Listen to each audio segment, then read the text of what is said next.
before he took a snap as a pro, SHEDEUR Sanders had already built something most rookies hadn't even considered: a fully functioning brand.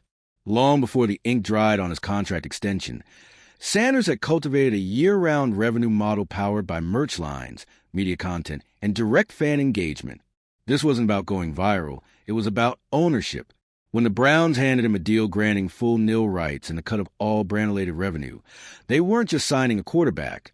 If you're into the real story and all the messy twists they don't show on highlight reels, go ahead and subscribe. And if you're sticking around to see how this Browns QB chaos plays out, you should definitely be subscribed. Or buy into a new kind of athlete-entrepreneur hybrid. What makes this contract revolutionary isn't just what's in it. It's what it implies. For decades, the NFL maintained rigid control over player imagery and profit channels. Sanders has pierced that armor, showing others that influence isn't earned exclusively on the field anymore. It's built through presence, savvy, and market awareness. This deal has already sparked internal reviews across franchises and whispers among agents about what's possible in rookie negotiations. If others follow his lead, the NFL may have to fundamentally reconsider how it structures player contracts going forward. The NFL isn't just witnessing a contract negotiation. It's witnessing the start of a shift it's been trying to ignore for years. And SHEDEUR Sanders just forced it into the spotlight. Hours after Kevin Stefanski, the Browns' now former head coach, was officially let go, Sanders and the Browns rolled out one of the most groundbreaking contract extensions in league history. The timing alone was enough to set off alarms across the league office. But the structure of the deal? That's what's made this story impossible to contain. Forget draft position. Forget the rookie label. SHEDEUR's new deal grants him full ownership of his name, image, and likeness. Not just access to endorsement deals. Not just passive income from merch. Full ownership, with a cut of revenue from any product or promotion tied to his personal brand. We're talking about language normally reserved for billion-dollar global superstars, not fifth-round rookies still adjusting to pro systems. This isn't about a team investing in a quarterback. This is about a team realigning its power structure around a player who hasn't taken over the field yet, but has already taken over the narrative. And when you look at the timing, it doesn't feel accidental. Stefanski represented a classic NFL model: authority-driven, media-controlled, hierarchy first. He ran a system. He expected buy-in. But the Browns just said goodbye to that model, and within hours said hello to a new one that operates very differently.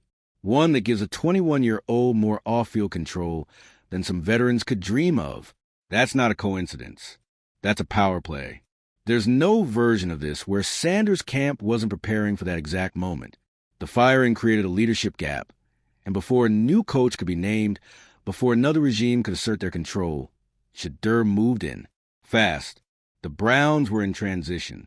No internal resistance. And Sanders locked in the kind of deal that sets the tone before anyone else has a chance to speak. This wasn't impulsive. It was strategic. And it wasn't just about asserting value. It was about claiming space within the team, within the league, and within the business of football. Because let's not forget, SHEDEUR's power doesn't come from his stat line. It comes from his platform. He's already a media brand, already a merch machine, already producing content, driving conversation, and monetizing his visibility in ways the NFL isn't used to dealing with. His name isn't just on the back of a jersey. It's attached to a digital ecosystem that never stops working, even during the off-season. This is why the nil language in his contract hits so hard. It shatters the unspoken rule that teams control the narrative, that the league owns a player's image. For decades, the NFL maintained tight control over licensing, marketing, even how players presented themselves publicly. It wasn't about personality. It was about the shield. Sanders just walked in and said, "I'll take the shield off. Thanks." By securing rights that allow him to dictate how his name, face, and brand are used, and demanding a revenue share tied to those uses, he's not just protecting his value. He's creating a legal precedent that undercuts the NFL's long-standing model of centralized branding. And here's where it gets even messier. He's not alone. This deal is a domino. Player reps across the league are watching it unfold in real time, scanning the contract for clauses they can replicate. Legal teams are reviewing language they thought was set in stone. Teams that thought rookies had no leverage are suddenly realizing that the rules are changing fast. The NFLPA isn't missing this either. In fact, they're likely circling this as Exhibit A for the next CBA talks. Because Sanders just proved something they've been arguing for years. Players can hold equity in their own brand and still operate within the league. The sky didn't fall. The Browns didn't collapse. The system didn't implode. It just evolved. And that evolution isn't just legal, it's cultural. What Sanders has done is move the goalposts on what success looks like. It's no longer just about stats and trophies. It's about autonomy, ownership, influence. He's not just redefining what a rookie can negotiate. He's redefining what it means to be a modern athlete in the NFL. He's functioning like an entrepreneur inside a league that's only just beginning to understand that mindset. And the Browns? They're clearly leaning into it. This wasn't a quiet renegotiation. This was a statement, a clear departure from the past. After years of instability, the team seems to have picked a lane, and it's a player-first, brand-forward, off-field equity lane. They're betting that SHEDEUR's cultural value will bring in more eyes, more engagement, and more money than any single quarterback stat line. And they're not wrong. In an age where teams measure success in TikTok reach and jersey sales almost as much as win-loss records, SHEDEUR represents a future they're willing to embrace. Whether that's visionary or reckless depends on how the next few seasons unfold. Because this kind of deal doesn't come without risks. There's a locker room dynamic. How do you manage a team where one player has clear financial stakes outside the field, built into the brand? How do coaches lead when the face of the franchise has a revenue split with the front office? And what happens when other players start demanding the same treatment? Not everyone brings SHEDEUR's digital footprint, but you better believe they'll want the same leverage. That's the future teams now have to prepare for. Because if Sanders performs, if he backs his contract with even a solid on-field season while maintaining his off-field dominance, the demand for similar deals will skyrocket. High-profile rookies, particularly those with college nil experience and massive followings, will come in expecting ownership, expecting revenue participation, expecting power. This is the ripple effect. One deal turns into a trend, and the league will either evolve with it or try to contain it. Knowing containment rarely works once players get a taste of equity. What this contract really represents is a fracture in the NFL's core power structure.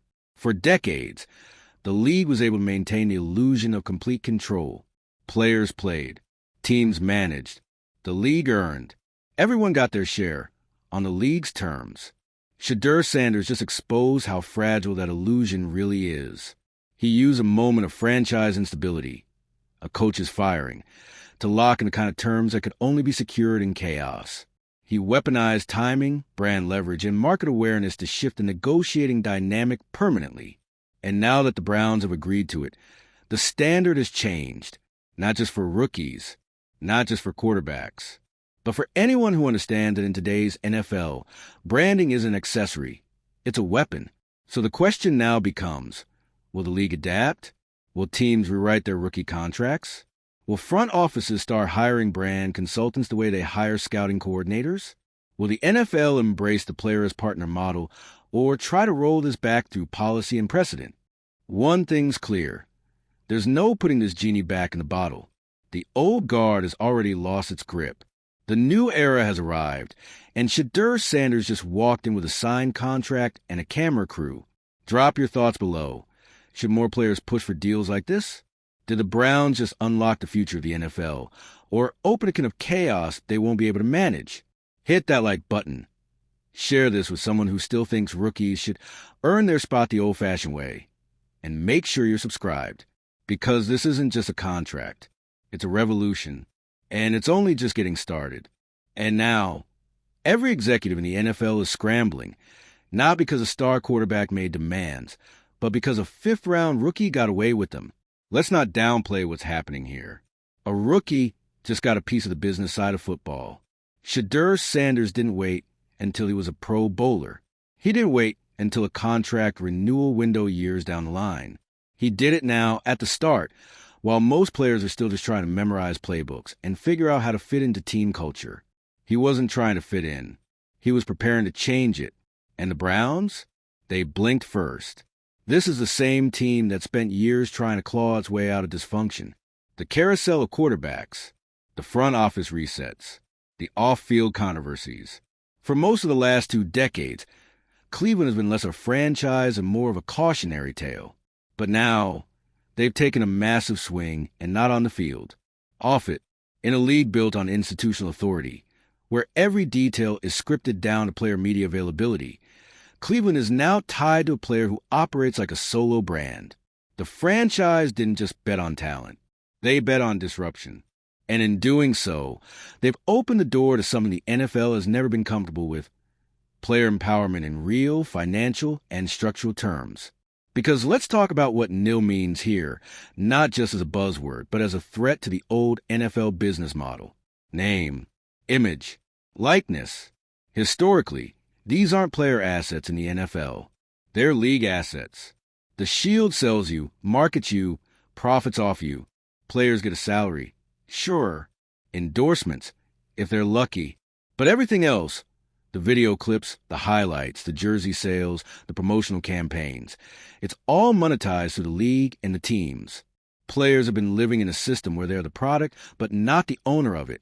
Until now, because SHEDEUR's contract at its core says, "I own me." No, really. That's what this means. It means the Browns don't get to print hoodies with his name and face without cutting him in. It means if his highlight goes viral and turns into a commercial campaign, he's not just a talent. He's a shareholder. It means control. And in the NFL, that kind of control is almost unheard of. Now, look, this isn't brand new to sports. We've seen NBA players leverage their platforms.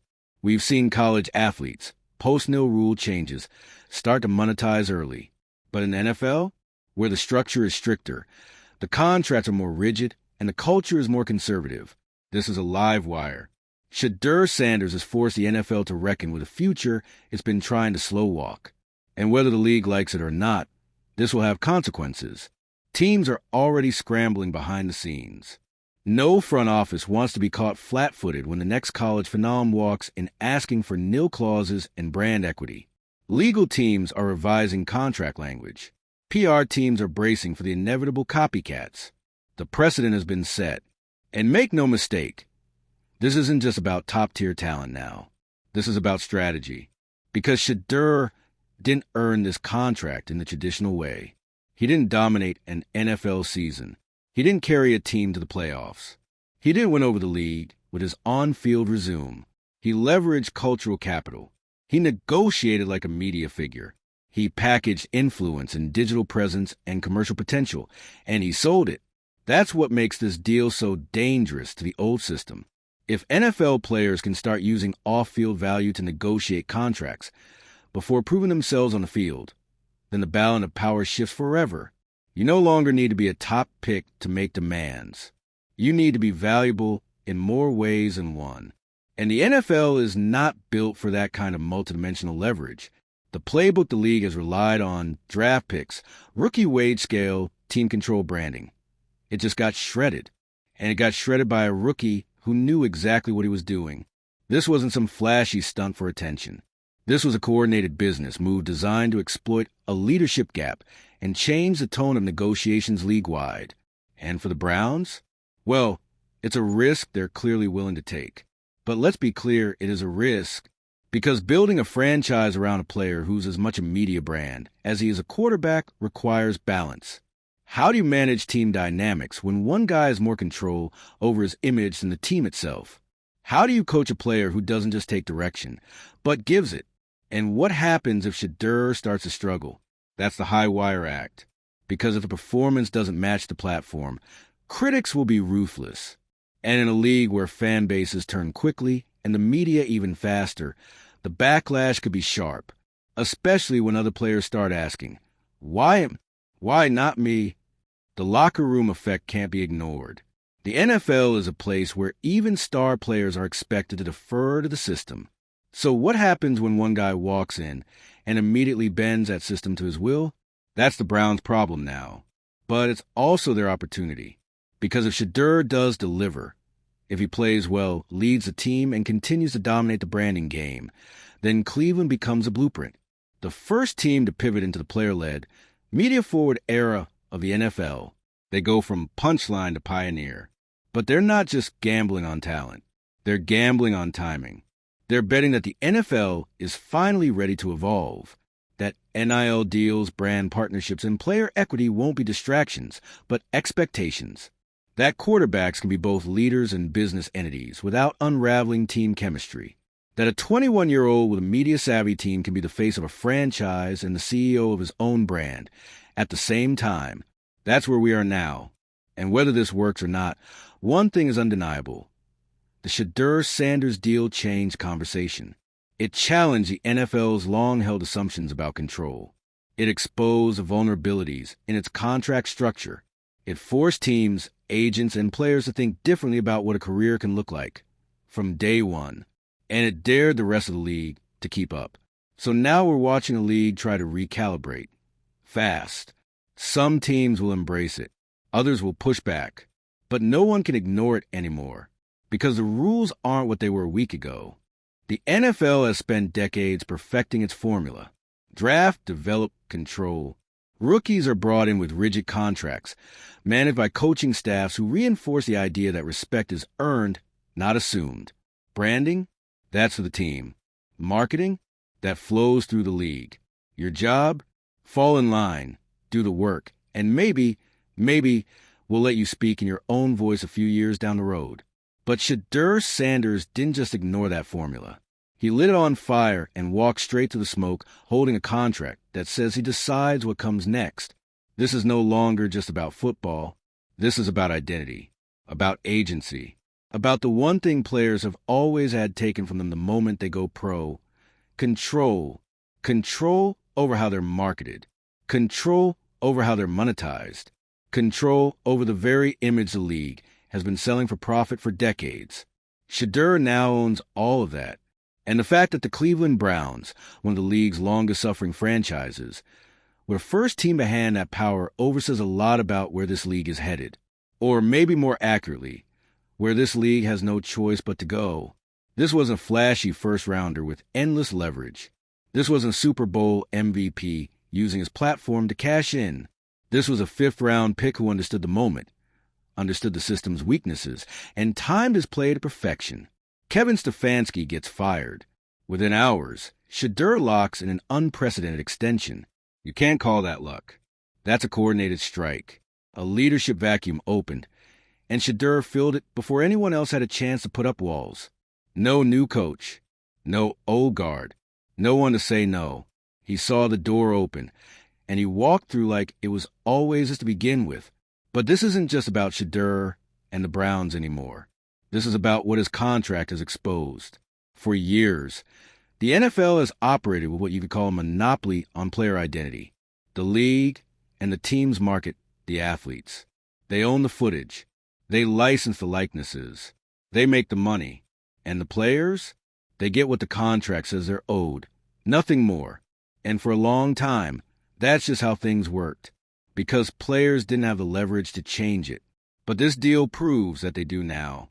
Thanks to nil deals at the college level, today's rookies are entering the league already savvy, already branded, already in control of their public personas. They're not looking to the NFL to build their image. They're bringing an image with them. And they're starting to ask the question the league hoped they'd never think to ask. If my face is making you money, why am I not getting a cut? SHEDEUR-Sanders didn't just ask the question. He forced the answer. And that answer, yes, you deserve a cut. Yes, you can control your nil rights. Yes, you can profit from your own brand. Has opened a floodgate that's not going to be easy close. The ripple effect has already started. Agents are using this contract as leverage in their rookie negotiations. Incoming players are already tweaking their strategy, not just in terms of draft stock, but in terms of digital value. Media teams are being hired before rookie camps even begin. Highlight reels are being monetized before players even step on the field.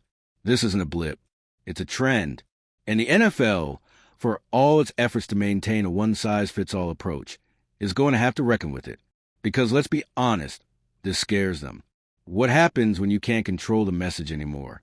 What happens when the players have platforms more powerful than the leagues? What happens when a quarterback drops a behind-the-scenes Doka series mid-season that the team had no say in, but the audience eats up? What happens when the face of your franchise owns the footage? You lose control. And the NFL isn't used to losing control. This league has built its empire on predictability, on managing narratives, on controlling when and how players speak, post, and appear. But SHEDEUR's deal exposes how fragile that control really is. Because at the end of the day, attention is currency. And SHEDEUR's got it. He doesn't need the league to go viral. He doesn't need the Browns to generate hype. He's built-in buzz, a walking content engine.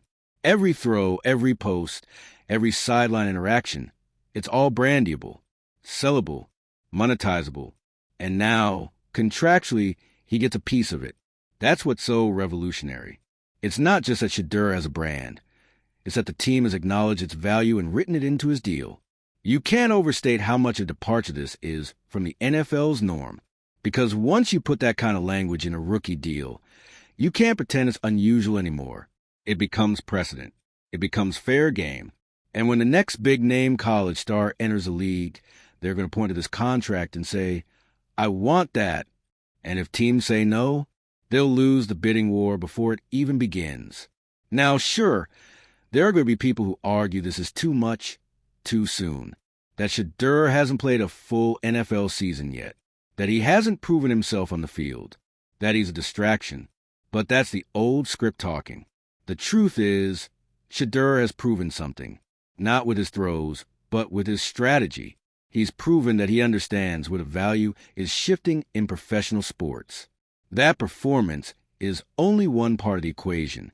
That branding, influence, visibility, those things matter just as much now, maybe more. And he's capitalized on that before anyone else could figure out how to stop him. That's not a distraction. That's innovation. The Browns saw it. They signed it. And now they're married to it. Whether it leads to chaos or clarity, time will tell. But one thing's certain, SHEDEUR Sanders just kicked the door down, and everyone else is about to walk through it. Let us know what you think in the comments. Is this a masterclass in leverage or a dangerous precedent for rookies? Should more players be fighting for this kind of control, or should teams push back before it becomes a norm? Hit that like if you're watching this NFL drama unfold in real time. Share it with a friend who still thinks player branding doesn't matter. And don't forget to subscribe. Because this story, this isn't just a turning point. It's the new playbook, and it's being written by the rookies.